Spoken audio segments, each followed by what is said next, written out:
আপনি পথ খুঁজছিলেন, আমি আপনারে পথ দেখিয়েছি। আমাদেরকে পথ দেখায় কে? রাসূল সাল্লাল্লাহু আলাইহি ওয়াসাল্লাম মহাসত্যের অনুসন্ধান করছিলেন।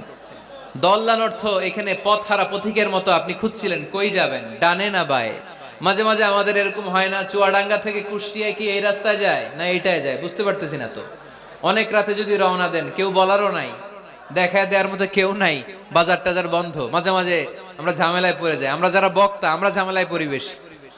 অনেক রাতে রাতে বাড়িতে ফিরি, এই জেলা থেকে ওই জেলায়, রাত ৩টার দিকে, লোক নাই, ডানে যাব না বায়ে যাব।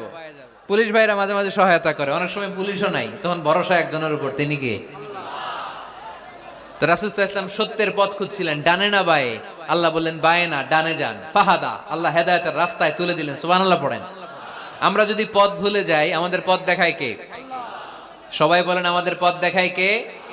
আমি যদি কোনদিন পথ ভুলে যাই,